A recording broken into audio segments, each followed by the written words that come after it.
welcome to this edition of Prime on my Media Prime. Like announced yesterday and early this morning on our social media handles, we are going to be receiving Barrister Michele Ndoki as our guest for tonight's edition of Prime R.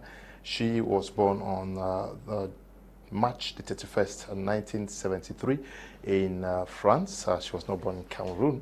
She was a former militant of the CPP party, but now a key member of the Cameroon Renaissance movement, a member of Cameroon's Bar Council and that of Paris, if I'm not okay, she's a member of Cameroon's Bar Council, and okay, Cameroon Bar, and she is also making so much news in Cameroon, because on June the 5th, 2022, she announced intentions to run for the presidency of the Cameroon Renaissance movement next year, 2023. We decided to invite her here this evening to clear the air on so many informations that may not be so accurate out there.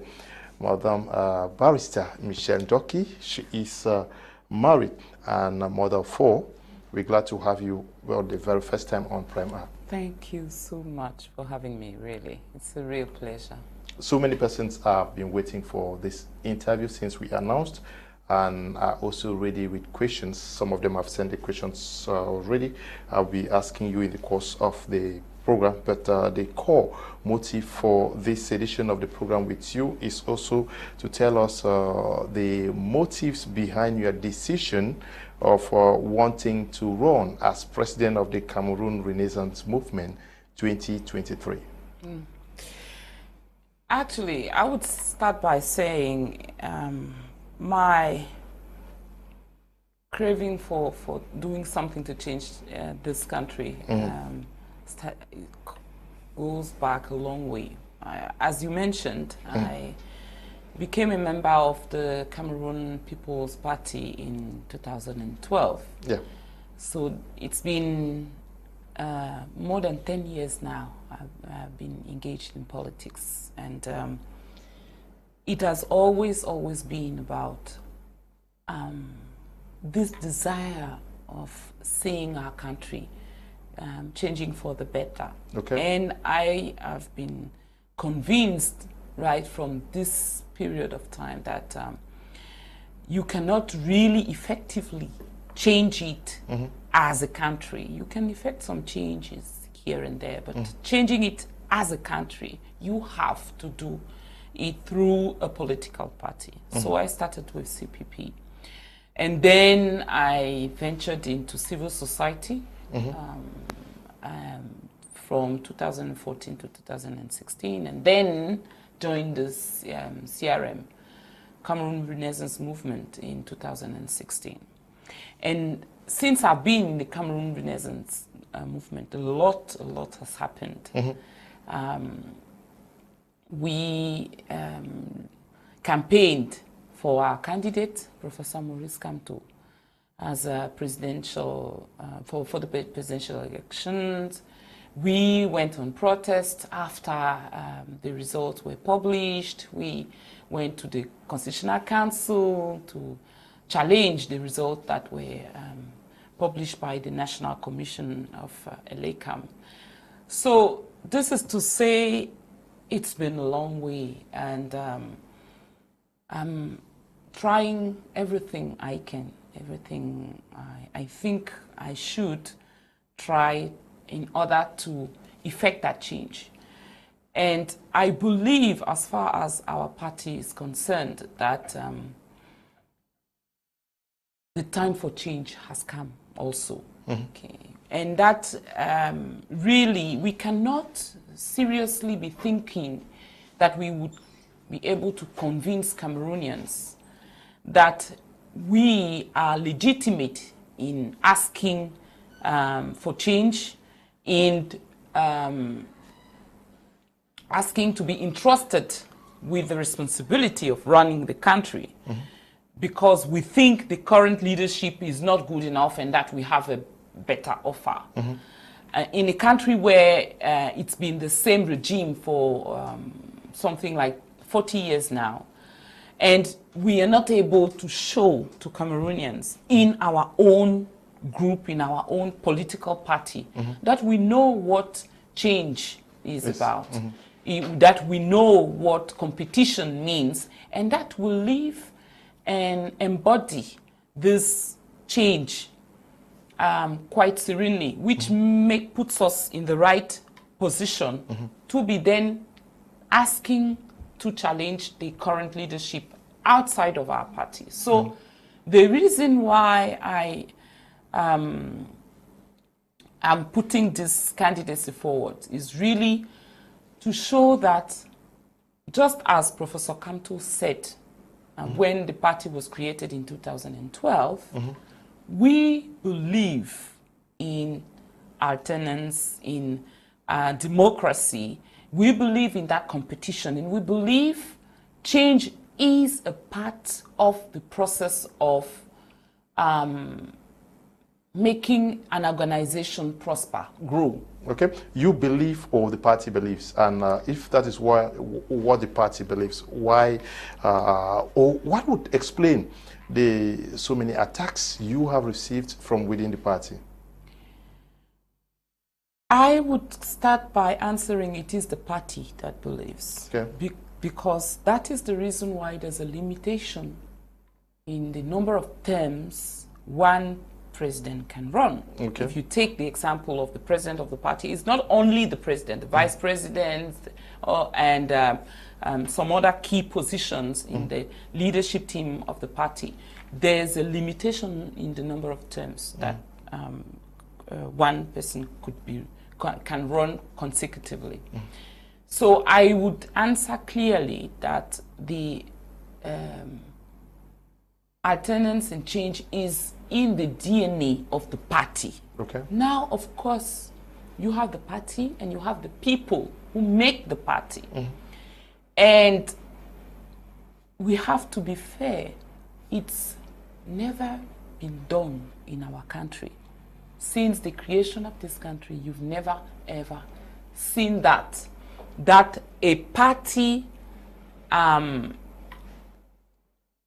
first of all, put that in the regulations, in the constitution, that limits there's a limitation on the number of terms.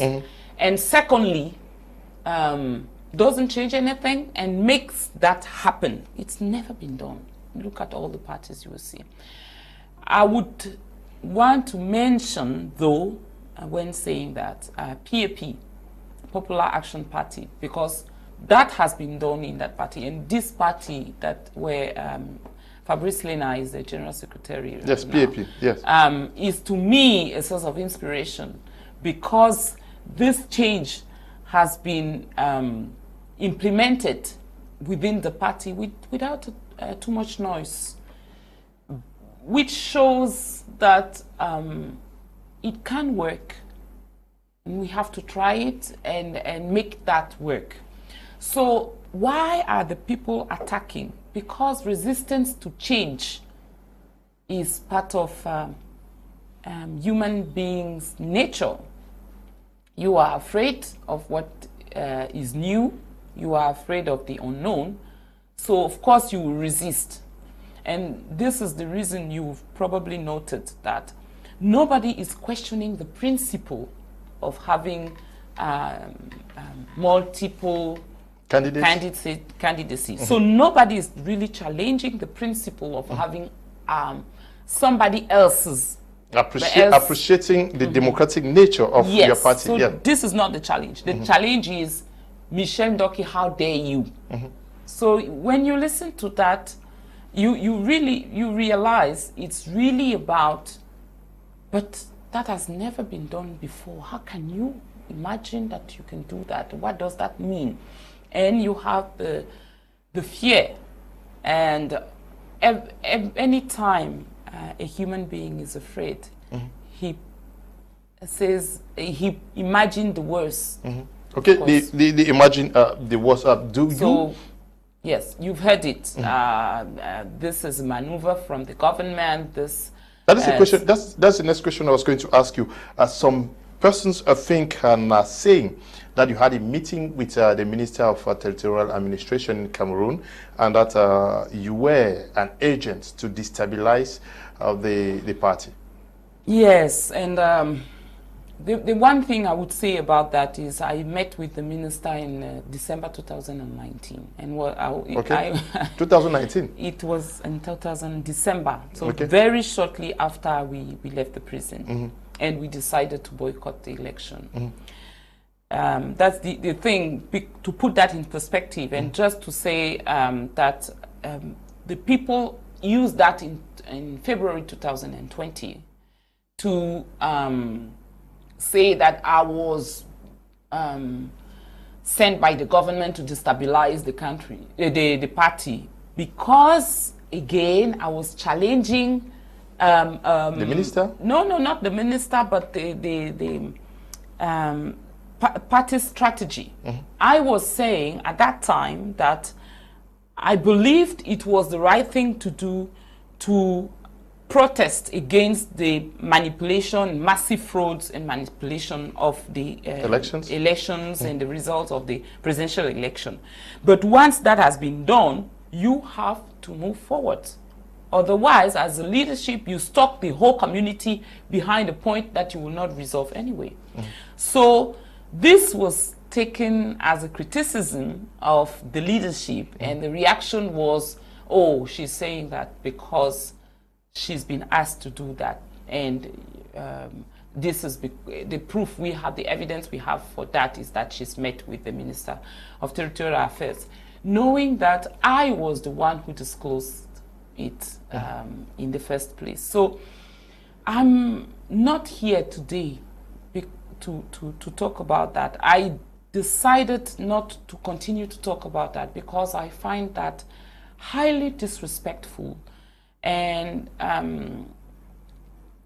heartless of me to talk about such things when so much horrible things are happening in our country, and so many people are dying in our country, are suffering from the economic situation, social situation, insecurity, war, and we are there coming back again and again to talk and about again your on meeting petty with things. the I don't believe it is right. But are some people not also not too clear or convinced about your motive to wanting to run the party, because you've gone silent for some time? Were you meditating on this, or were you praying? What was happening? I went silent for some time because I had left the country forcefully. I went on exile in late November 2020 after a third arrest, and I was taken to the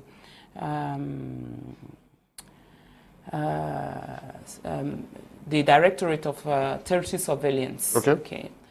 And I'm saying that because when you're arrested and taken to those premises and handled by the people from this organization, it means there's no room for law there. It's purely someone in the government misusing their power. So you cannot count on law. And actually what saved me, is somebody raised the alert, and it was how would I put it? Kawala, among others, made sure the news was spread on social media. As a consequence, they could not keep me for much longer because the name of the officer, the plate, the car's plate number, and the place where I was abducted, because that's what it's called, had been really revealed. So they had to let me go. From there, I heard the news in Yaoundé, the rumor that was being spread about me. Remember, at that time, Maurice Kamto was under unofficial house arrest. Alain Foguet, Olivier Bibounissak, and others had been arrested, and they're still in jail as we speak. So they were after CRM leadership members. They were after us. They went after Mispa Awasun, the president of the women's wing, after me. So I heard that the rumor was spread that I was, because I was arrested in Idinao, that I was there because I was trying to meet with separatists to ascertain the route to get some weapons in to stage an armed conflict in the Francophone part of the country. And I knew by the time I would be able to show that this was baseless, I would have been arrested. Okay. So I had to leave. And once you leave, of course, you stay in touch with people back home. Of course, you are on social media, and you try to continue to stay abreast on what is happening. But of course, you will not appear on media like yours, all right? So they will not see me on Canal 2, on my Media Prime, on how do you call it? Canal 2 English or other programs like that. And people will think that means I've gone silent. Of course, I was not as present as I used to, but I was still present through my Facebook page or other social media. When I thought it was, for instance, when the teachers went on strike, I did a series of lives and videos to talk about it and encourage them. But yes, I also took the time to reflect, to rebuild internally, mentally, and to reflect on the contribution that I could have into shaping the destiny of this country, obviously. No, many persons wrote this morning asking that you left the country, you went to exile out of this nation because you feared for your life. Yep. Yes, what were the guarantees that you received to come back and think that you can now move your political aspirations forward? I had a conversation with lawyers and people in the, how do you call it, police departments to check my status. I believe also the fact that I spoke out helped, because this was strictly illegal, right? You don't use a travel ban order to arrest somebody. You use a warrant of arrest. So I believe the fact that I spoke out and tried to get some people involved in trying to understand why they were after me, helped the situation. I don't really know, because it was unofficial. I don't know what is the status now. I just decided I should not bother, because what I'm standing for and what I believe is right is more important. Okay. And I want to be here to effect that change. I want to be here to work on bringing back peace to former Southern Cameroon. This is important, and I can't do that by staying outside of the country. Yes, it would be better for me, because I could find a job, I could work in maybe an international organization. Some of our fellow compatriots did that in the past, and they had quite professionally successful life out of this country. But I love this place too much. Okay. And I think I'm not the most endangered one here. A lot of my fellow compatriots are more in danger than me, and they stayed, so I should be here. You should be here. you are back and you are actually presenting what you want to do for this nation to them. When you came back and you made this announcement on June the 5th, so much noise has been made on it. You had a meeting with Professor Maurice Kamto in Yaoundé. Yes. Yes. What was it all about and why now? Why? Because I believe it is necessary when you decide to challenge the head of the party. It is necessary for you to have a conversation in order to reassure everybody that this is not a declaration of war. Okay. Okay. It is not about Maurice Kamto and it is not about Michele Ndoki. It is about the Cameroon Renaissance movement and what we're building together, what we're making of this party together, and what the party can do for the country. So having a conversation in that context is only natural. I came back on the 5th of June in the morning, and in the evening I was on television because I, again, as a way of protection, I wanted my coming back to be known publicly. I was asked about my projects now that I'm back, and yes, I mentioned this intent to run for the presidency of the party. And of course, if I was announcing that on the 5th of June, I had not had time to have a conversation with the Professor Kamto before, because before so I was you not are there. the person who initiated the meeting? Yes. How did he appreciate it? I think he was happy. He replied immediately to say he will come back to me with a date, and then he came back to me with a date. I think he wanted to reassure me on the fact that my candidacy, because some people are considering it treason, he wanted to reassure me and say he did not believe it is treason at all. He thinks everybody who feels up to the task should run for any position in the party, including for the presidency of the party. And I think he wanted to know about the reasons behind this decision of mine. Is it that I think he's failed somewhere, or that I believe I could do, he's not entitled to that anymore? Or is it this thing that I said that actually the terms have expired? And we had a conversation about that. And the first thing I said was that, again, it is not about him.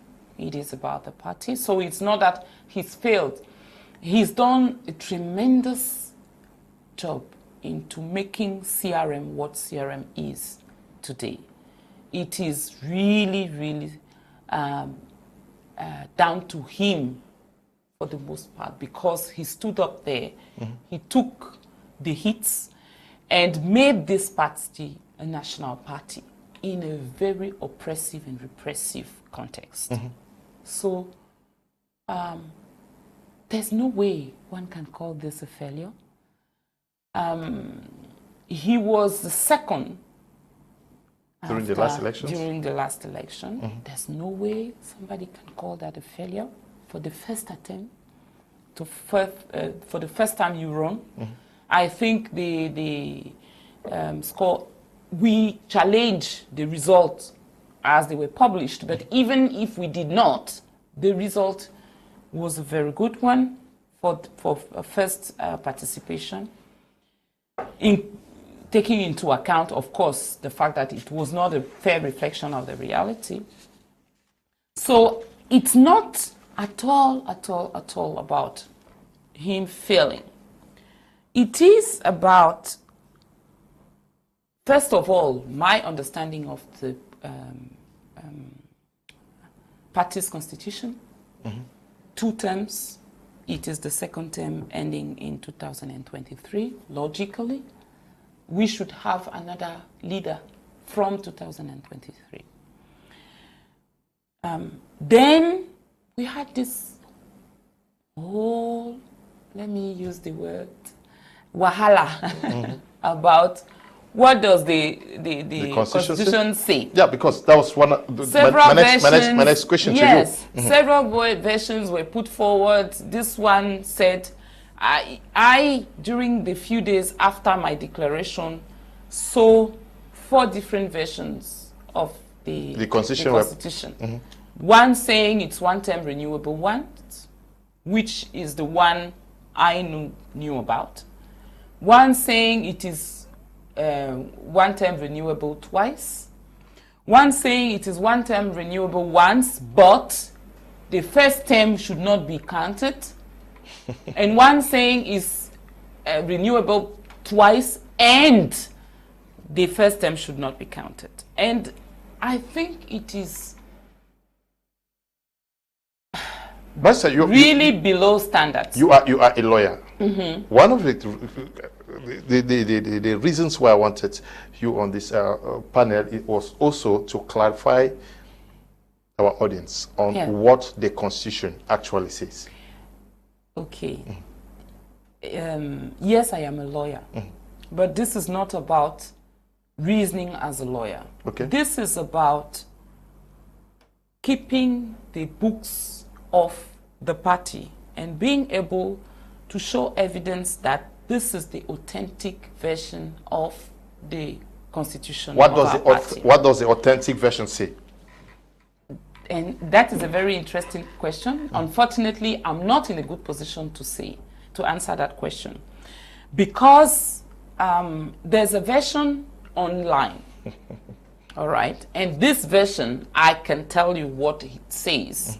Says it is one-term renewable twice, and the first term between 2012 and 2018 should not be taken into account. Okay.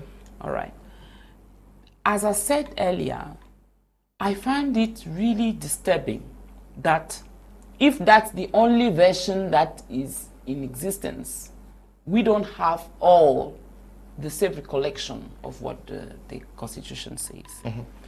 And if it was only me saying, no, I think it is one-term renewable once or 5 years, then I would say, okay, I'm wrong.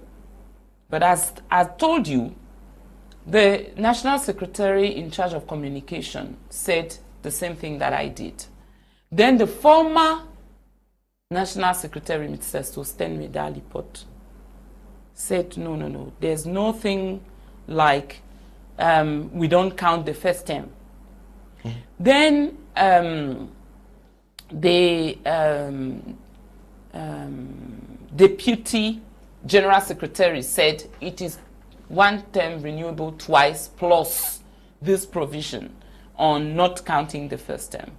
I had a conversation with a vice president of the party, because we were members of the commission that were to review the Constitution in 2018. And that is the reason why I said what I said in confidence, because I was part of the team that made up this Constitution, the draft, to submit it to the General Assembly. And we have the same recollection, all right? Except he's saying, yes, but this thing about the first term not being taken into account was there. All right. You have too many versions. And in a serious party, the way it is handled is the General Secretary will have the records of the General Assembly. Should present them to the public. That is as simple as that. This copy of the status should be signed by those who were attending the General Assembly, deposited with the Ministry of Territorial Affairs. If I'm saying something wrong, you produce it, end of the story. Even if you don't want to come and produce it publicly because you think it is an internal affair, I would expect anyone to send it to me. Because I remember very clearly that we had a document with the list of provisions of the constitution that were amended, the ones that were deleted, and the ones that were added. These documents exist, and it was communicated to the members of the assembly that day. So it is disturbing, isn't it? But I don't think, and the last thing I want to say about that is now we are starting to hear things like, okay, if there's a discussion about the 2018 constitution, let's forget it. At least the ones of 2012 are crystal clear. So let's take the provisions of 2012, which to me does not make sense. You cannot do that. There was a General Assembly which amended the constitution, which means the previous one are null and void. You cannot just come up like that and say, oh, since there's a discussion, let's forget about this version of the constitution. So to me today, I think it is a bit early to run, into that argument about whether or not, because it comes back to it, whether or not Professor Kamto should run for the presidency of the party again. He's not declared he's willing to, but it is too early. I made the announcement as I was coming back. Doesn't mean everybody has to do the same, right? We don't even know for now when the whether the president is going to. No. We know it's going to happen. We don't know when. So it could be in 1 year's time. So we still have some time ahead. What does the constitution say? It says that you're supposed to run this in 2023. Yes. Okay. But there's no mention of the exact date. It should be from April, because in April it will be 5 years since the previous one. So we still have some time ahead, and we still have some time to clarify that question. The most important thing for me is to reassure people on the fact that it is not that I, Michele Ndoki, have anything against Professor Kamto running for presidency tomorrow. Actually, I would love that to happen, because I would love CRM militants and the broader Cameroonian community to see what a fair and transparent competition for the presidency looked like, Okay. And I think it will be fantastic for both of us, or for everyone that will be part of it. You remember in 2018, we did have for the first time programs presented by all the candidates, and each one defending the program. So it was not about people. It was about the ideas. It was about the ambitions for Cameroon. I would like to see that happening in CRM in 2023. And I think since Professor Kamto did that for Cameroon in 2018, he will do that for the party in 2023, and I really look forward to it. Okay. Now, 2025, we are looking forward for a presidential elections in Cameroon. You are certainly going to be the next president of the CRM. Going by what you are saying, are you going to take the CRM through the presidential elections 2025? Okay. First of all, we should remember that we don't have any calendar? No. City council or parliamentarian. Okay, so this very difficult for you guys. This puts us in a very particular situation. This means actually that we are not entitled just like that to present a candidate. That's the first thing. Yeah.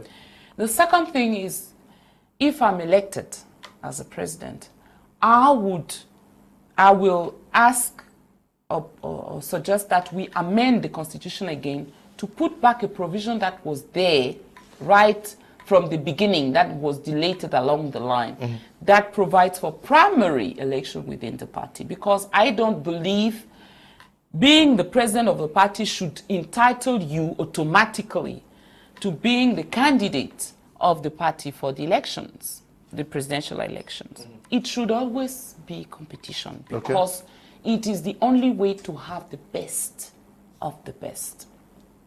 So that means even if I'm elected president of the party, there's no guarantee whatsoever that I would be the candidate of the party if there were elections.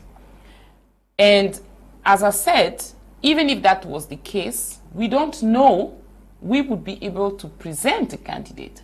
So this to me looks really, really very far ahead. It's not at all in my mind at the moment. Our party has suffered greatly, immensely from the repression and coercion since 2018. We still have 95 people in jail as we speak, all right? And they've been sentenced to 2, 3, 4, 5, 7 years imprisonment for no reason. They've appealed the decision and they're still waiting, at least as far as Douala is concerned. We are having special difficulties with the President of the Court of Appeal, whom, for reasons we struggle to understand, seems not ready to organize the trial of those people, those our people. Okay.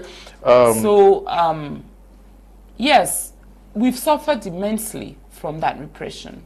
And I think it will be a great challenge to get the party back to where it was in 2018, with people really eager and, you know, determined and enthusiastic about militing. I have questions for you. I'll read some of them if you think you can provide answers. If you have questions for Barrister Michele Ndoki, send them. I'll read them out to her. Good evening, Mr. Liu. Welcome back, Ms. Michele. I am the National Coordinator of Gender Affairs Aya International Foundation. Thanks so much for the support you once gave the Foundation for the Girls, IADP. We will continue to help the displaced. Ma Siri is writing. I hope you... Thank you. Thank you. Know, thank you for... Okay. Good evening, sir. Please, Leo, I would like to know from Barrister Ndoki what she wishes to achieve with the presidency of the Cameroon Renaissance Movement. I wish to make it the most powerful party in the country, whether it is the party in power or in the opposition. Okay. Because I believe by that we can influence the policy and the politics of this country more efficiently. Okay. Would be my short answer to that question. Okay.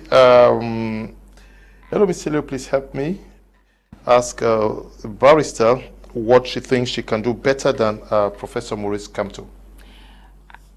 I would not say it would be better or worse again, because I believe when you have a succession in leadership, it doesn't mean the first one was not doing as good as the second. I believe it is because as you go, the challenges faced you face are different.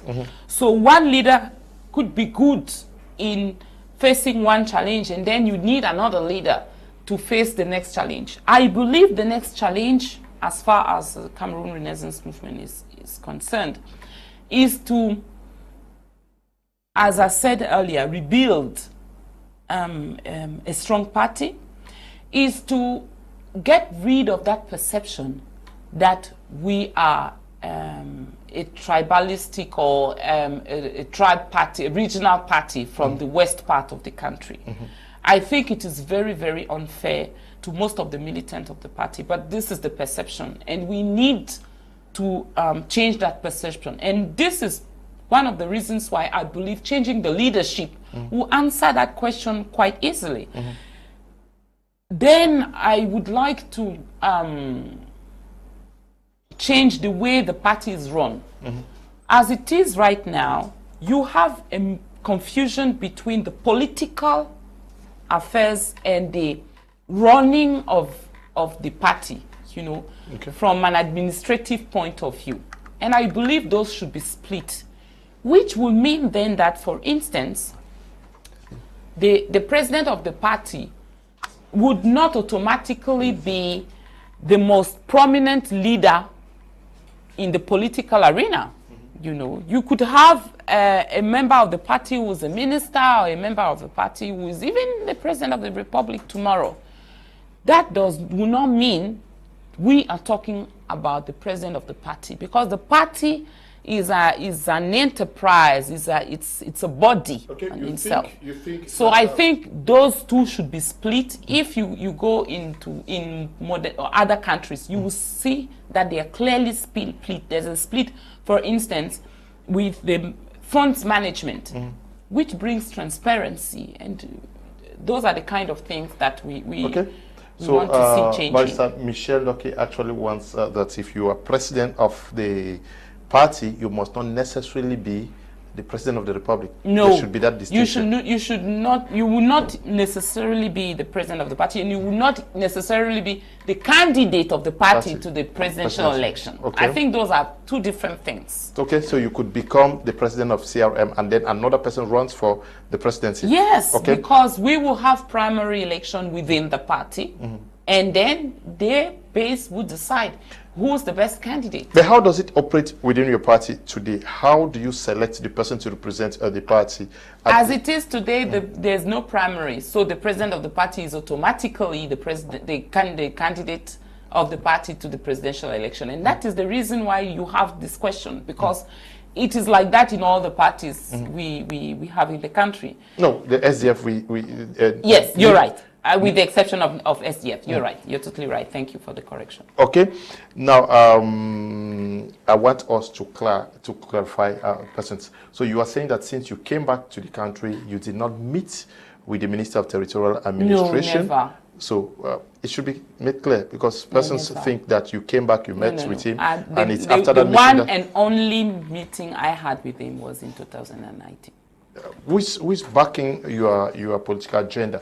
Becoming president of a party and running the party will require some finances. Are you going to lobby persons to back you? Yes, I will. I would not want to disclose the names of those who are willing to back me here, because they will not want to be known. Again, as I said, it's really early. I believe one of the main reason why I disclose my candidacy so early is we are running local elections as we speak. We are trying to renew the party's organs, basic organs, so at the local levels. And as I said, we have suffered from the repression, and people have started distancing themselves from the party. So I believed showing them one person who has suffered just as they have suffered from the repression, and who is still volunteering and enthusiastic about going back to the party's affairs, could motivate them. That is the reason why I made the declaration, and I hope it will work. And yes, that we will have those organs renewed, and then in 2023, we will have a solid base to elect the president of the party. Now, you ask Barrister Ndoki, what is the difference between Cameroon and Ivory Coast in terms of political persecution?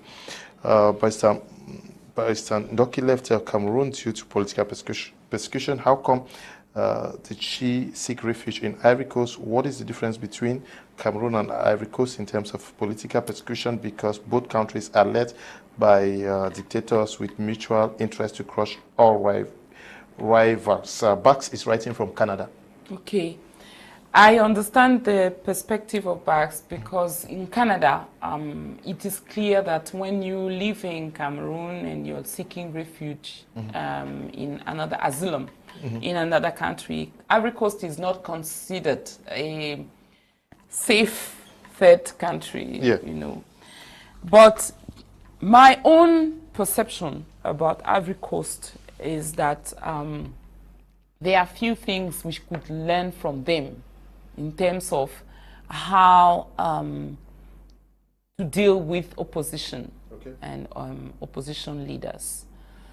I am not going to talk about the challenges that the country has faced, because I never talk about the politics in other countries. I find I don't have enough information, and I like the legitimacy to talk and comment about the political life of other countries. But I can talk about what I've seen and learned and experienced. For instance, when the former president Laurent Gbagbo came back to Ivory Coast, he organized this big event to launch his new Pan-African party. That's it, political. And among the party's representatives that were invited and who took the floor, you have the party of Mr. Konambidie, and you did have the RHDP. A representative of the RHDP was invited and made a speech about the country and the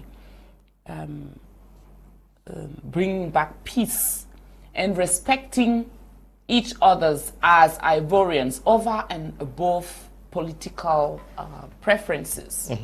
We've seen that a lot of times in Ivory Coast, that the President of the Republic with Mr. Laurent Gbagbo, Mr. Konambidie, with other. So this, to me, is something I've never seen in Cameroon. President Paul Biya with the leader of an opposition party talking about peace, talking about building the nation, offering that face of unity above the differences, and the differences between the President Ouattara and former President Laurent Gbagbo were huge, yeah, with many persons killed. All right, yeah, from both sides. Both sides, so, yeah. But you could see that, and this is something definitely that we can learn from Ivory Coast, that I see as a big difference. And to be honest, this is the kind of leadership that I would like to portray for CRM. I think when you're looking for change, you should start by looking for change inside yourself. And my ambition for the party is that we exhibit that posture, that attitude of openness to openness to other parties, and even if we had differences or we had grudges, because again, it's not about us, it is about the country we want to build. Okay, this one says, good evening, Mr. Leo. Please ask Barrister why they didn't go in for the parliamentary and council elections. Luis is writing from Limbe. That decision was not taken by you. It was not, but I can still explain. Okay, because I was explained. The contention was then that even if we went for the election, because of the way the electoral code is, the electoral process as a whole is organized, the result will not be a fair reflection of the Cameroonians' will. And that at that point we should express our discontent with the electoral code and the electoral process by refusing to participate in what was perceived then as a masquerade. We've since learned from that, and I believe, at least I have learned from that, that it would have been best understood by our base militants and by our fellow compatriots that we'd still try. We should have given it a try. Okay. And see what we get from there and take it from there. This is also one of the reasons why I'm running for the presidency, because I believe there's still the pill has still not been swallowed completely. You're afraid that future elections may still be boycotted? I don't think so. Okay. I will fight it if I had to. I don't think so. But the thing is, I believe we would continue to struggle to motivate people to come in the party with the same leadership for fear of having this thing repeated. And there's an expectation, understandably, from our compatriots that we are logical. Why would we consider it normal to run for election in 2018, not normal in 2020, and normal again in 2025? We need to show some consistency in the way we look at the political arena and the way we make our decisions. And I believe changing the leadership would be part of that, showing that we've drawn the consequences of a decision that we made that was not the right one. Are you saying that the points that were put forward justifying your decision to boycott were not strong enough? I believe it's not even my my call to make. I believe we should ask the base militants, and we've heard from them, and this is their call. I believe we should ask our fellow compatriots, the electorate, and I believe up until now, this is their call. It is their call that it was not the right decision. Okay. Good day to you and the guests in the studio, Barrister Michele Ndoki. My question to her is, Madam, please, what do you think about the possibility of having a one strong opposition front, which will imply that all the opposition parties come together to form one, given that you all opposition parties claim to share the objective of fighting for change for general population and hopefully compete with the CPDM? Ayuk is writing this message. Okay. Thank you for that question. I would answer it. It is something that we should look forward to have a unified opposition front. I think we should be careful with that, because saying we have a different view on how to run the affairs of the country is one thing. Agreeing how this country should be run is a different thing. Okay.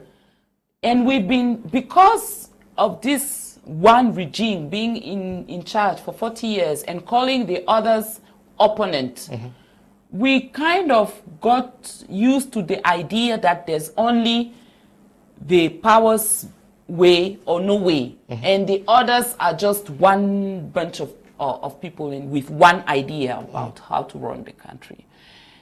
And those of our viewers, televiewers who live abroad know that's not true. If you take the example of CPP and CRM, we don't have the same philosophy when it comes to how to run the affairs of the country.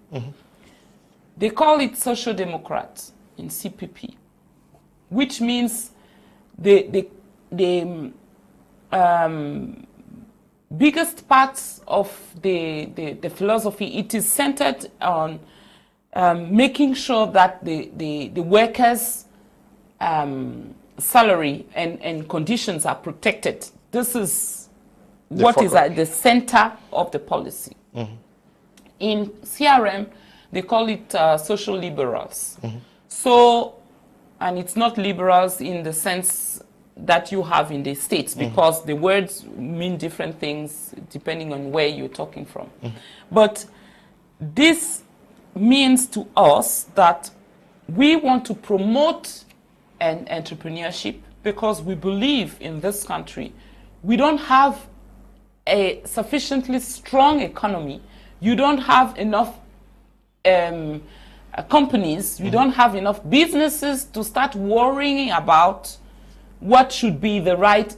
Of course you would think about what's fair, but your priority would be to create an environment that is conducive for business in order to increase significantly your business base.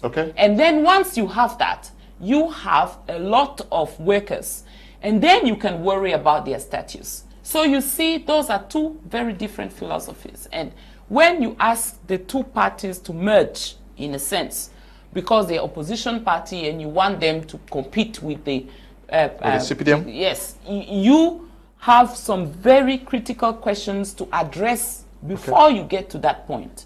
So I think, yes, it is something that we should go for, but we should go there, and our electors should understand that there's a limit to the level of agreement we could reach if we are serious about what we are doing. Otherwise, on the face of it, you see a bunch of leaders on a picture, but they don't really have an alliance on how they will run the country afterwards. What would be the perspective of one on environment, for example, would differ greatly from what another one would think, and you need to take that into account. Okay. Good evening, Mr. Leo. Thank you for bringing Barrister Michele Ndoki to my Media Prime. The advice I have is that they should strive for a free electoral code. Yes, sure. Yes, the position to take over from Cameroon may cause more divisions. What we need is transparent election. Terence is writing from Mwaku in Bangem. Good evening to you. This one is, please, Leo, please ask Barrister Ndoki what stance with respect to the France CFA is. Is she ready to call for an end to the use of France CFA in favor of the Cameroonian currency? Okay, this one is writing also from Canada. And the womb Emmanuel says, good evening, Barrister, and welcome back. Please, do you still hold to the belief that Cameroon won the 2018 presidential elections? Okay. Let me start by the last one. Okay. So do I still hold the belief that Professor Cameroon won the elections? I would answer very clearly by saying I don't know. And that is the answer that I have always given. Mm-hmm. And the reason I don't know is we never, we've never been able to access the true results. We know that the results that were published by Elechem were forged. We know that as CRM, we did not have representatives in all the polling stations. Okay. So we can't ascertain the results because we were not there, so we did not have all the results. Okay. So the only thing we know is the results that were published were not accurate. Mm-hmm. Which means we don't know what the results were. Now I understand why one would believe, because I advocated for the protests, no to electoral hold-up. Mm-hmm. I was advocating for the thesis that Maurice Kamto had won the election, but those are two different things.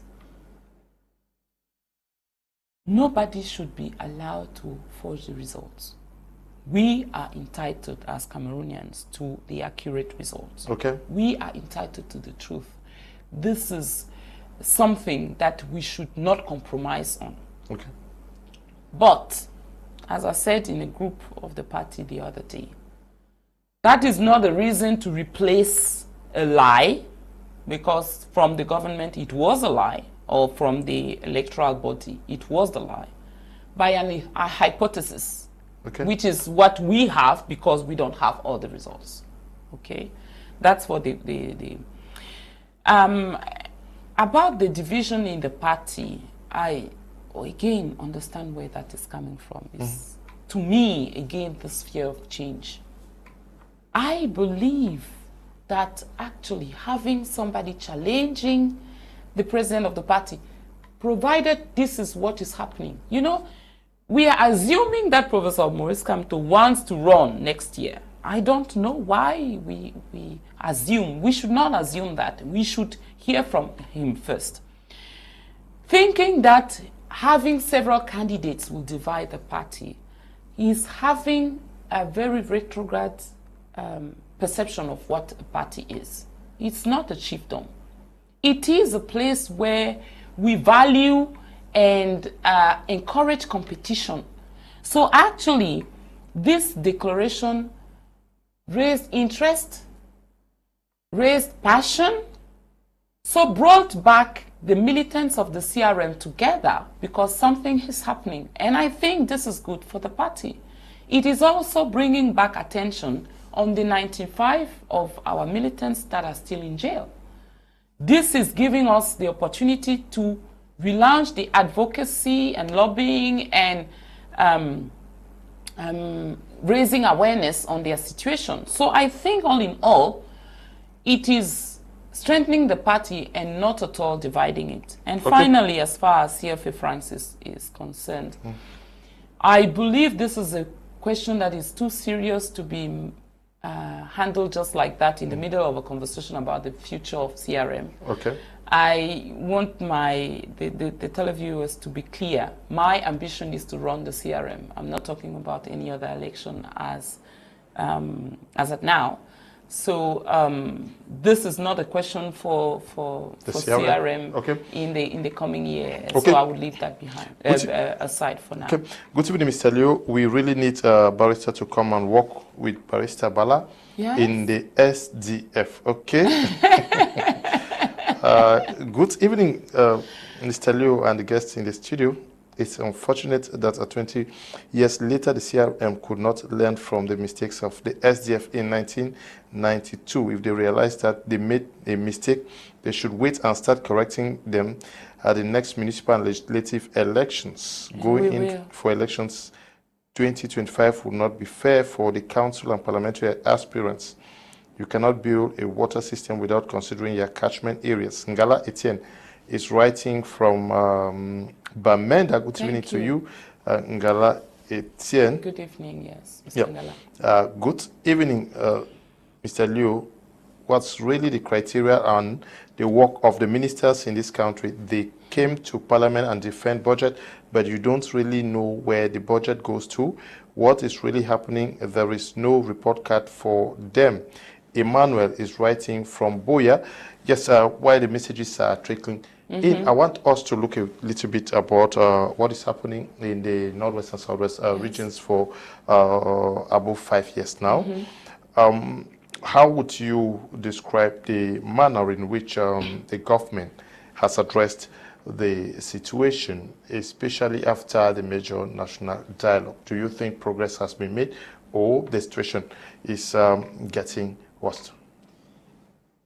I think we all agree it's not improving. Okay. It's not only me, and it is really, really sad. And I believe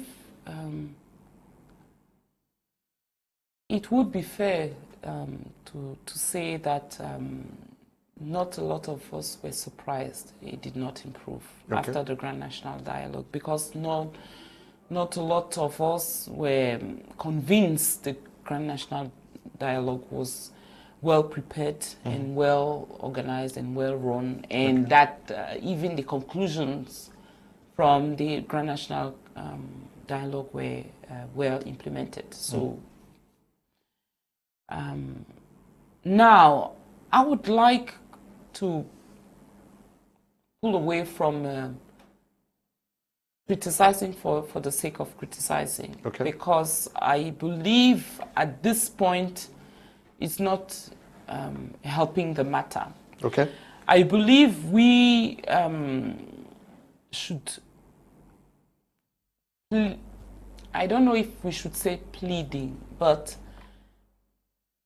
we need to convince the government to go back on the international dialogue. Yes, we need to convince the government that this is the only way out. It is common experience that you don't end a war, especially with your own citizens, by eradicating the enemy. Doesn't work. It doesn't work. Those of the, you will remember that half of our population is under 16. So those who were 10 or 11 when the war started are now turning 16. Those who were 16 are now 22. If we're talking about half of the population of this country, you can imagine the number of hundreds of thousands of young men and women without any future, any hope, that are seeing their parents being killed, homes being destroyed, that are being displaced, that don't go to school, that are not guided into thinking and dreaming about the future. This is a catastrophe that will continue to unfold for years and years, and we've seen that around us up in other countries. It's impossible to recruit enough armed young military people in the army to destroy your own population and one day hope that you will eradicate the problem. It will only increase. We need to find a way to talk about what still binds us as Cameroonians and build on that basis conditions for ceasefire. And I am convinced that the leaders of both parts, are open and willing to talk about conditions for a ceasefire to start with. We must, as Cameroonians, and we must as a leader, and I'm pleading currently within the CRM for us to be a force for good in that regard. We need to get the two parts together and to get them to a place where they can seriously think about organizing a new trend. So you think that the CRM should also step up its game in forcing both sides to... Yes, in convincing both sides to go back to the dialogue table. Yes. Yep. Now, after the major national dialogue, you say you are not too convinced with what is happening. What is the problem? Is it the will of the government or those who have been given specific assignments to put certain actions into place that are not delivering? I believe the one word that we use to describe what happened is mistrust. Okay. And once you have that in a room, there's nothing you can achieve, nothing significant. So this is where we should start from. We have a lot of preconception from all the parts about what and who the other part is and how they think and what they want. And you have this mistrust in the room, and you need to get rid of that. Once that has been addressed, and that is the reason why I believe in a third party coming in, which is trusted by both parts, because that will help bring the two parts closer together. Yes, I think then you can start talking about, because once you get to a common understanding of where you're heading to, the rest is just it's just consequential. If you have to put together a program for rehabilitation, you can do that. You know where you're going together. If you want to get some budget, in construction, you know why you're doing that, how you're doing that. You have a common vision. But if you're not trusting the other part, when they say they want to construct, you believe they just want to spread some money and fool some people, you get nowhere. And I am not saying there's no merit or there's no ground for mistrust. That is not at all what I am saying. Of course, in every single tragedy, in every single horrible attack, in every single massacre, in every single soldier that was killed, and on anti-personnel mines, how do you call it? Improvised? Yes. Explosives? Yes, explosives. You will find grounds to grudge and hate and mistrust. What we're saying is then lives deserve to be saved, and we need to think about how to achieve that. And the only way is to find a way within us to forgive Okay, we need to find ways of forgiving. Now, if you were the president of CRM and definitely the president of the Republic of Cameroon, yes, what would you tell the separatists as government of Cameroon? The first thing is, I've said it before, I am sorry, is the first thing I would say, for the wrongs that have been done under while we were there as leaders. Okay. Because a lot of wrong decisions were made and a lot of wrongs were done to the people. And I believe truly that one does not become a separatist out of the blue. So the first thing would be to recognize the wrongs that triggered this movement. And then the second one would be to say, today we are where we are. And we're losing lives. And innocent people are dying for reasons they fail to understand. As where we are today, they don't understand what has happened to them. And we must honestly go back to them and check what they want, because it is their lives that is at stake. As leaders, we're privileged because we stay and live in places where our lives are not really endangered, and the lives of our family members are not endangered. We don't live in Akwaya, we don't live in Gabu, we don't live in Kumba. So I believe in order to get to a common understanding on how to tackle this issue, we really need to go back to those places and listen to the people who are from there and get their perspective of what we should be doing and take it from there. Okay. Someone is asking for your number. Barrister, should I share your number with them? Depends for what reason, and I guess the person will disclose the reason. It's not really that my number. From the Aya Foundation. Oh yes, okay. Then yes, by all means. I actually am surprised they don't have it anymore. Okay, Masri, I'm going to send this number to you. Yeah. But one of the outcome of the major national dialogue was the fast tracking of the decentralization process, and we have regional councils that are existing in all the regions, assemblies for the Northwest and Southwest region, special status. Your appreciation of all of this?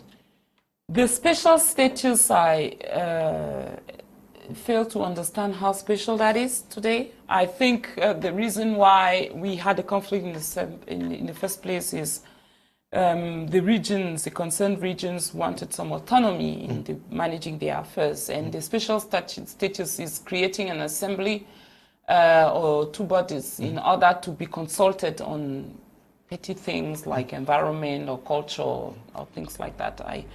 I don't have the specifics of this these provisions in mind now, but I remember when I read it some years back, that was what it was about. So I don't really think it is that special. And I don't think even with that caveat, it has been implemented anyway. So it goes back to the same thing. How serious were we about resolving the issue? And once we understand what needs to be improved, how serious are we going to be this time? Okay, how serious are we going to be this time? If the CRM takes over power under your leadership, what is the form of state that you're going to implement that would readily address the problems that we face today in the Southwest and Northwest region? I believe this should be a broader conversation. Okay. And I would like to say, if I express an opinion on that, it will be my opinion, not the party's opinion. The party's opinion is that we should have a forum to discuss and agree with a lot of people from the civil society, politicians, researchers, and kind of referendum to discuss whether we should go for highly decentralized country or federal or federation. My own preference will be for federalism, because I believe autonomy is really what is at the core of the crisis. And it is not only about the Anglophone part of the country, is my take on it. I believe once you've said federalism, there's no one form of federalism. We should agree on what it entails. Is it federal states that delegate part of their powers to a central government, or is it a central government entrusting the federal states with some of its powers? It makes a huge difference. So I believe, yes, we should go for that autonomy, because it maximizes the efficiency of the different. We know, we have that experience in Cameroon. Hyper-centralization of the country led to lack of efficiency. Okay, so I think one lesson we could learn from that is to change the dynamics. The places where the money is coming from are the places where the money should be managed, because these are the places where the money is most needed. But it needs to be detailed, it needs to be discussed, it needs to be confronted with our realities. Do we have the money to fund that? I believe in the early 60s, that was the question that led to the decision for Southern Cameroon to join Cameroon. The money needed to create an independent country was part of the challenges that the British decided, they claimed that there was not enough money to run it as But I believe, from what I read, there was a clear discussion. So it was not just the British saying that there was not enough money, but the local authorities at the time had that as a challenge, and were asking for postponement of the decision for the Southern Cameroon to remain under the British canopy for some time, to allow them to build the wealth they needed, and the British refused. That is my recollection of our history. But apologies if I'm wrong on that one. Okay. Hello, Mr. Liu. Madam Ndoki, you married? Please ask Barrister if without war somebody can fight the government of Cameroon.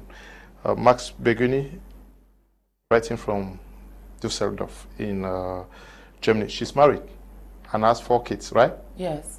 So the question is, without wealth, can you fight the government? Without money, can you fight the government? Why do we need to fight the government? What we need to do is to understand that actually the government is the government because we've decided so. And we've decided so silently by not doing anything about it, or expressly by voting the government in. We don't need to fight the government. We need to withdraw the power that we've entrusted with in them. Okay. Good evening, Mr. Liu, and good evening to Barrister Ndoki. Is she going to remain in the party? My question to her is that, is she going to remain in the party if not voted as party chairlady? Of course. Godlove Onyukonyi is writing from Kuwait. Yes, Godlove will remain in the party. Okay, she's going to remain in the party. Good evening, Mr. Liu, and greetings to Barrister in the studio. Happy to see her again after her fierce battle before the Constitutional Council. Mr. Liu, please, does it mean our minister have no report cards? You can't tell me, Mr. Liu, that our MPs will vote a budget for a minister worth over 600 million, and at the end of a budgetary year, no account of expenditure, no checks and balances, nothing. Edmond is writing from... My dear, we have a budget that is voted with 1 line, 2 lines that have became very famous line 94 and line 65 of the budget, which says something like sundries and special intervention from the government. And the lines are worth 1,000 million. So 1,000 billion CFA francs a year. Nobody knows what goes in there. And it's been like that for a decade. Okay. It's just now that we are hearing the World Bank and International Monetary Fund are wondering how that comes. So, yes, we are in the country, and you can see it around. If you've not been in Cameroon lately, you would see it around. You don't have any single road that is tarred today in Douala. You cannot drive for 1 kilometer in Douala without seeing a pothole, because everybody has given up on managing our common affairs. Okay. So yes, it happens, and that goes back to the issue about entrusting some people who are definitely not interested in running the country with our power. Good evening, Mr. Leo. Please ask Barrister that how can one become a member of the CRM, because to even see any of their office is difficult. Prince Eyong is writing from Yaoundé. Good evening to you, Prince Eyong. Okay. Emil, writing from Bamenda, says, thank God lights have come so that one can follow Barrister Ndoki. Daisy, writing from Kuba, says, good evening, Mr. Liu, and to all the panelists. Thank you, Mr. Liu, for this wonderful topic and wonderful cream. Okay. Good evening to you, Daisy. Good evening, Mr. Liu. The CRM or Cameroon Trust, the leading. Eno is writing from Mamfi. I don't know, too clear about what you have written, Eno. Good evening, Mr. Liu. So happy bringing Barrister to your platform. Please help me ask Barrister if Mr. Bia is to hand power to Frank Bia. What are their intentions to make sure this doesn't work? Cyprian G is writing from Dubai. Good evening to you, Cyprian. Good evening, Mr. Liu. Happy Barrister Ndoki is on Prime this evening. Okay. Good evening, Fabian, writing from Bamenda. Please, I wish to ask Madam if can there be peace without justice? Okay. Oops, the messages are so many, but Barrister may not have to answer all, because if she has to answer all, we may not. Good evening. I'm Brandon from Kumba Town. She's going to remain in the office. Okay. Good evening, sir. And Madam, if you are the president today, what will you do to Chief Moja to what is doing? Kings is writing from Bamenda. Good evening, Mr. Leo. Please, for Barrister's number, I'm from Tuba Subdivision. I'm the youth president of Tuba Subdivision. Please, I really need to talk with her in person. Thanks so much. Okay. If she gives me authority, I'll give you. Okay. Good evening, Mr. Leo. Happy seeing. Same with the person who wanted to become a party member in Yaoundé. The head office is in Oja.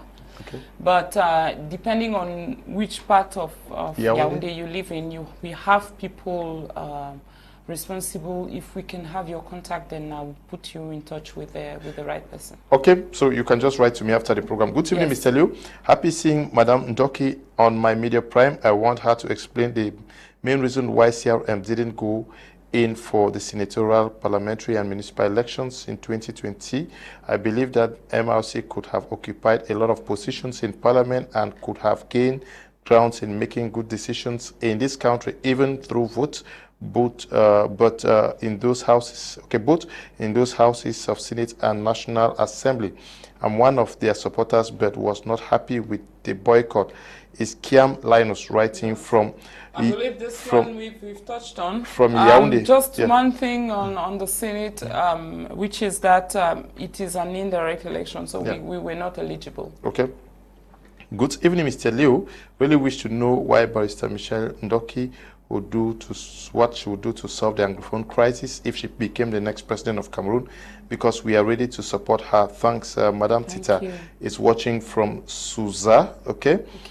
Good evening, Mr. Liu. Thank you for bringing Barrister on the program this evening. Good program. Okay. Good evening, Mr. Liu and Barrister Ndoki. What was the thought of CRM not to go in for the municipal and parliamentary elections, but later ran for the presidential? How could CRM make the same costly mistake the SDF made some years ago? This keeps me very confused about the party. Samuel is writing from Diboncha. Okay, just on that, the presidential election was in 2018, October 2018, on the 7th of October. And the municipal and legislative were later on in February 2020.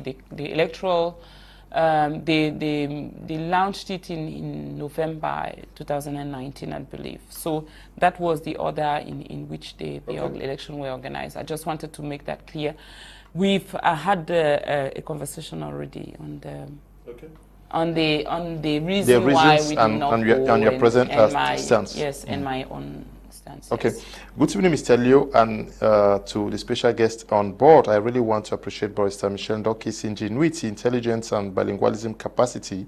From 2016, CRM has been against the ruling party and the present regime for not doing enough to resolve the Anglophone crisis. What is CRM's elaborate agenda to end the crisis? Should they take over power? Mr. Mbong is writing from Boya. I'm sure she answered that already, except she wants to add, hope I'm not disturbing. What are your opinions about the crisis? Because we are suffering. Okay, she answered that already. Good evening, Barrister Ndoki. If you are President of the Republic and after all the excuses presented to the separatists for the wrongdoings perpetrated on them by your predecessor, and they still insist that they have no other option than separation, would you let go part of the country you took an oath to defend its integrity, or how are you going to manage the situation? Mr. Ayon Taku is writing from Douala. Yes, can you attempt some of the questions, because I would want us to continue. Yes, I had something about Frank Biya. Yes. And I think it comes back to what we believe as a people we are entitled to. Are we just watching while others are shaping our destiny and relying on some other people to do what's right for us? Or are we willing to take control and do what we can when we can do it in order to get the kind of life and country and political atmosphere we want? My own contention is that we should do what we believe we can do, and if help comes, then that's fine. But if we can stand for what we believe is right, we have to. If we can make sure we are enrolled and we vote and we cast our votes and we supervise the electoral process and we make sure that the results reflect our will as a people, then we should get ready for that. And it is not for a leader to come and organize that. It is something that everybody can do in their own neighborhood.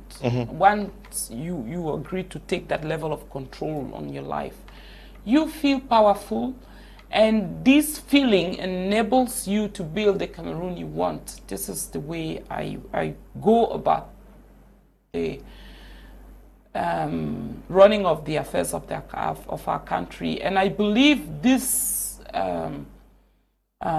suggestion that Mr. Frank Biya takes over from the father should be handled that way. I would not say it is good or it is bad. I think it should not be held against him that he is the son of the current president of the Republic, but I think it should not be something that anyone uses to justify his legitimacy in pursuing a career as a political leader. So far, he's not, to the best of my knowledge, expressed any will to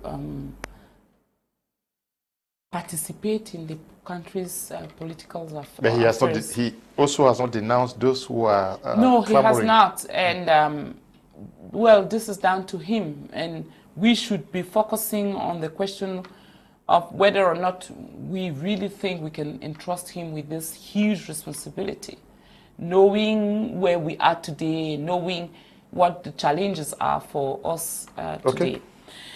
Can we achieve peace without justice? I believe the two are indispensable. I believe we can achieve peace without with putting aside the issue of justice for a while. That is the reason why I talked about forgiveness. I think we build peace. It's an expression of one's will. You decided you are going to make peace with an enemy, and provided the enemy is okay, this happens. It doesn't mean justice has been served. Then once you have the peace, you can pursue justice. And you have to pursue it in order to maintain the peace, because otherwise the peace is just for one moment, and then griefs and grudges chip in, and you're back into the conflict area. So I believe we should focus now on saving lives, bringing back peace, having a ceasefire implemented in the affected areas. That is the priority. Then we will, by all means, make sure there's justice, and those who are responsible are held accountable. Okay. Good evening, Mr. Kum and Barrister Ndoki. Please ask Madam Ndoki, how is her political relationship with Barrister Kamto, Professor Kamto? Like, are they in good terms? Paddy Brown, I'm sure you joined the discussions late. She talked about that already. I'll just read some of the messages. Yes. Those that you can answer, you will answer later on. Good evening, Mr. Liu. Please, Barrister, when is Honorable Chairman Mr. Kamto Maurice? Where is him? Many Cameroonians think CRM party has lost its popularity as compared to the previous years. What can she say about that? Okay. Good evening, Mr. Liu. Is writing from Kumba. Good evening, Mr. Liu. I'm delighted with the topic today. I strongly advise youth to embrace politics, because if we don't ascend a leadership, we risk allowing our future to be decided by strange people. To me, this the main problem Africa is going through. We cannot cause change outside politics. Anything from this is empty noise in Africa. Nelson is writing from Boya. Good evening, Mr. Kum. It's Metro Idris writing from Kumba. It's really clear that this country is ruled by violence. It's clear how the tune of Senior Barrister has changed since she was molested. I don't know how it has changed. She wants to take over power to change things. Mr. Liu, ask Barrister if she really thinks if the president can be overthrown by electoral vote with the level of corruption we have. Nunga is writing from Boya. Good evening, Mr. Liu and Barrister Ndoki, People's Choice. Michele Ndoki should be reassured that we love her for her steadfastness, determination, and pragmatism. She's bilingual and well-read. Her leadership could be strengthened alongside that of Professor Maurice Kamto. Does she feel neglected by Professor Maurice Kamto? I'm so happy with this wonderful initiative. Mr. Liu, keep it up. Okay, this is Mayor Cyril writing from Boya. He is a militant of CRM. Okay. I know him personally. Good evening, Mr. Kum. Mr. Nkwain Dillian, former CRM communication. I wish to know from Barrister, will she attack the present status of the party on his Article 28 and 48 if she is voted as the chairman of the party? Let her confirm if she hand a slap to Professor Kamto in prison. Good evening. We are in support of her candidature. Okay, this is also another militant of the party. Good evening, Mr. Liu, and to your special panelists. I love your perception to educate us. I just wish Barrister all the best and may God protect her more.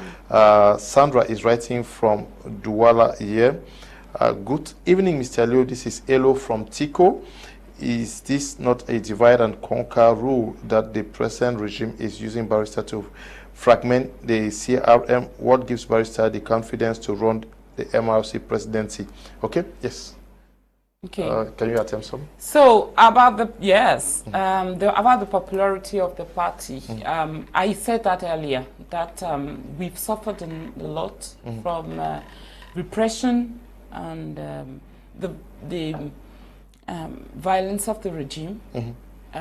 We still have 95 people in prison at the moment, and this is because we lost, sadly, one of our militants in prison in Douala, in New Bell, a couple of weeks ago. I believe it's not so much about the popularity, that about the engagement of militants in the party. Because, of course, if people are abducted, if people are arrested for no good reason, thrown in jail, sentenced to long-term imprisonment, tortured in secret facilities, harassed at work, and all this is, I'm talking about things that effectively happen to militants of the CRM. Of course, at one point they will say, I cannot stand it anymore. So we have been affected by that since I think more than 600 militants of the party have been arrested between 2018 and 2020. Okay. A lot of them were released after serving more or less weeks, months, a couple of years in prison. But this has affected the party's mobilization. I will not say popularity. The thing about popularity is the decision that was made not to go for the local elections in 2020. I believe that was not well received by both the base militants and our potential electors. And I said earlier that I think we need to acknowledge that and to be accountable for that. The leadership of the party should be held accountable for that, because that is what will help our party survive and grow after that. One of the reasons why I decided to run for the presidency is to show my fellow militants that even when you have been molested, arrested, harassed, forced to exile, shot at, you can come back and try and build and be successful. So if I can do it as a woman, I think we all should give it a try, another try. About the Constitution Article 28 and 48, I said earlier that the unfortunate thing about the Constitution of the party is the version that is online on the site of the party currently is being challenged. We don't all have the same recollection of what the statutes provide, and the Constitution provides, and it's not just me. You don't just have two versions, mine and the one on the site of the party, and this is disturbing. It should be clarified, and it is the honors of the Secretary General of the party to clarify it by providing us with the authentic copy of the Constitution as it was presented to the General Assembly in April 2018, approved, and it should have been filed with the Ministry of Territorial Affairs. If in that version you have an Article 28 and an Article 48, by all means, we should go by it. We have to resolve that issue. We should not be obsessed with that at the moment. My priority is to get my fellow militants to understand why I think I could do, I would be the best president for the coming terms. What is it that I want to do differently, and convince them that it is a good thing for the CRM. I think it should be more modern. I think we should split the administrative and the political parts of the party to bring some more transparency. I think the people, for instance, managing the funds of the party should not be the one running as candidates. There should be more transparency, rigor in that. I believe when we make decisions about the party, are we going to run for elections or not, it should take into account, it should put the people, the base of the militant, the militant base at the center of the decision-making process.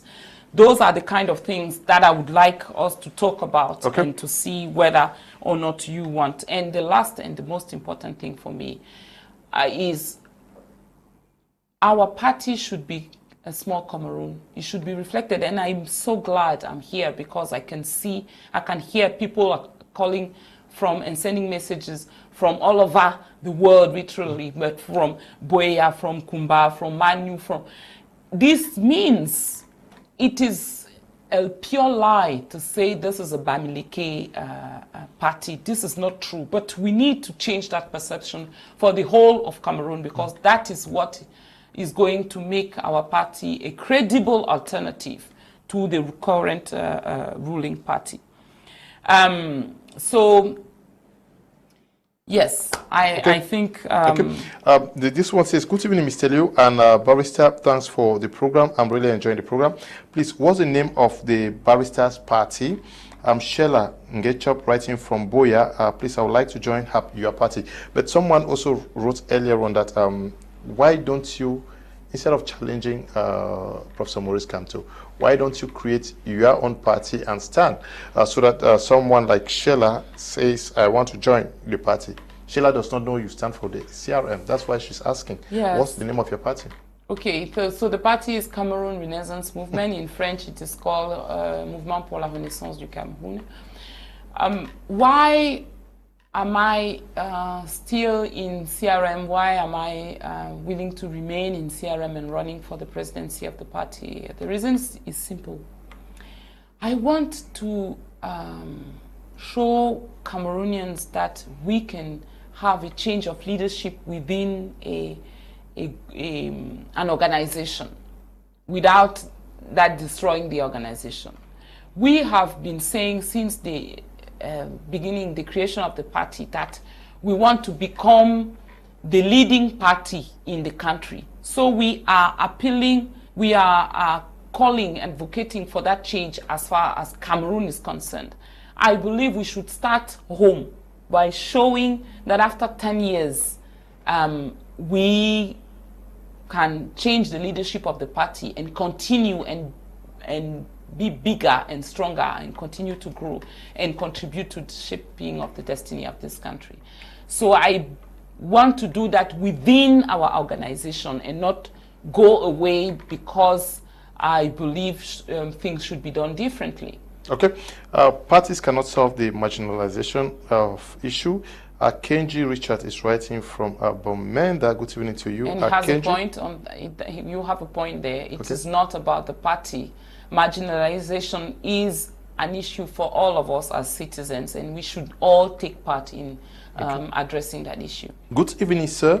I would like to join this CRM. I'm from Bamunka in Dop. Njoya James is writing there from Ndop. Hello, Mr. Leo. My fear, that fact that Ms. Ndoki is playing a card to fragment the party. Has she been bought over? Eno Ako, she's going to answer that. Good evening, Mr. Leo. I'm Desmond writing from Bafusam. What can CRM do about this Anglophone crisis? And hope she won't be there for decades like Bia. Okay. Hello, Mr. Leo. I'm happy to see Barrister Ndoki again. What a brave woman, but I wonder why her tone has changed so much as she left jail. She uses to be so tough in speech. Okay. I say, should I consider that it is maturity? Well, just thinking aloud. MC is writing from Yaoundé. Good evening, Mr. Leo. I'm very happy to see Barrister back. I'm really enjoying the program. Gaston is writing from Bamenda. Good evening, sir. Please help me ask Barrister if this crisis will one day end, because many innocent people have been jailed for no good reason. Now an amber will come ask you for support. If you refuse, they will kill you or call you blackleg. And if you give them, the military will arrest you, claiming it's failure to report or acts of terrorism, and jail you for no reason. So finally, the people are confused and live in fear. Is Bisom Jaska writing from Douala Bonaberry. Good evening to you. Good evening, Mr. Leo. Thank you for bringing Barrister Ndoki to enlighten us about CRM. I missed your good program yesterday due to light failure. Mr. Shea Terence is writing from Bamenda.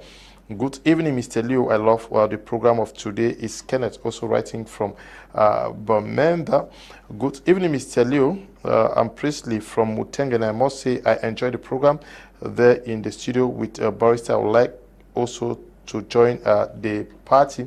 Many persons are showing interest, indicating interest in joining the party because of what you are saying.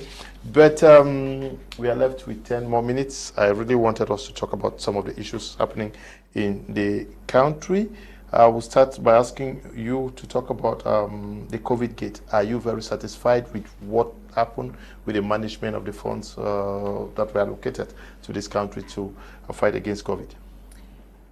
I think if I was satisfied, I would be one of the rare who are satisfied. But I've grown to stop mourning and complaining about things.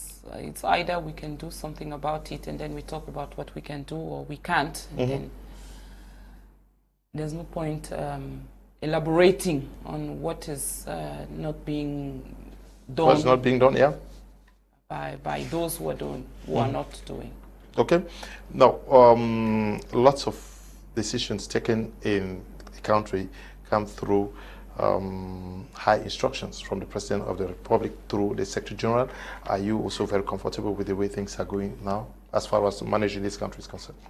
I believe this is about what kind of leadership is efficient. Okay. And it comes back to this question on hyper-centralization. When you have only one person in charge of everything, of course, it's only a human being, and if the human being happens to be close to 90, you would understand that obviously he cannot manage everything. So it goes without saying, in my view, that this is not the most efficient way to run the country's affair, and we all see and live with the consequences today. So it should be changed, and we really hope and work for it to be changed in the nearest future. Okay. We also are living a Cameroon where the prices of almost all our basic commodities are skyrocketing. And what would you do in the place of government now? I would definitely encourage local production. I go out in the markets, see the women, go out in local stores who really striving to put out there to consumers things that are produced locally, flowers from potatoes, from plantains, from rice from cassava, just to take that example, oil that is locally produced, in a lot of things like that. I would invest massively in those production, encourage local producers, encourage distribution, because I believe distribution is really big challenge. In order to build or rebuild our independence from the external world when it comes to what we eat. Mm-hmm. I think it is a learning, if we needed one, that we should not depend. It's not even a matter of having the money or not. We should not depend from outside of the country to feed ourselves. It puts us in a too delicate and dangerous situation. 60 years after independence, light and water still very scarce in Cameroon. How do we explain this? Again, one of those issues where you will be talking about it and say it's not normal, it should not be, and it is still. Mm-hmm. So we need to change the government, that's all. Okay, we need to change the government, that is all. Good evening, Mr. Presley. Some persons are asking, why don't the CRM organize regular rallies or meetings? Because every single time they try, even in the premises of the headquarters, the police arrives and scatters everything and arrest people. Okay. Barrister, we have the Senate that is existing. Yes. Since our creation, we have the Constitutional Council that was also created, and today we have regional assemblies, regional councils. How are they serving Cameroon? This is a tough question for me. I'm not very happy with the way the Constitutional Council served the nation lately. Mm-hmm. I think the bodies in themselves should not be blamed. I think it is really about the leadership and, again, the system that is in place. So I would not say that a Senate per se is useless. I would say that a Senate where you have the President of the Republic as effectively the boss of the Senate and the President of the Republic effectively as the boss of the Constitutional Council and as the boss of the National Assembly and as the boss of the regional councils? Regional councils, but you go beyond that, you talk about the magistrate corps, the judiciary. The judiciary, it is the boss, the President of the Republic is their boss also. When you get to that point, there's no, yes, they cannot freely operate, and that is the problem we have today. We would be better placed to assess their relevance for our country if we had bodies that were able to work efficiently, which is not the case. Okay. Hey, Mr. Leo, you are doing a marvelous job. Welcome back, Barrister. From her responses, Barrister should simply tell the people clearly her manifesto to manage Cameroon, because she is more than being just a political party leader. Ngome is writing from Canada. Thank you so much. We need to know how she can manage the energy crisis too. Tell Barrister that now we can do online campaigns, okay? Yes. Good evening, sir, and to your guest, Barrister Ndoki, whom I admire a lot as a courage and brave political woman in our country. Can Barrister Ndoki exactly tell the national opinion, the relationship she has with the #1 person of the CRM? You've answered that already. Mm-hmm. Can Barrister tell the national opinion what she had through again, the appointment she had with Minister Atanga Nji? Actually, lots of rumors out there. Yes, misinformation. Yes. And I have decided not to contribute to the rumoring thing. I will leave that to people who have that time to waste. But the only thing I want to say to reassure people, because we have a lot of militants of CRM on watching, is that I have very good and respectful relationship with the president of the party, because we are aligned on one thing. We want this party to grow, and we want this party to become the leading party in the country, the ruling party in the country. So we are going to do what we have to do, what we can do, and what we know best to make that happen. This is our common understanding.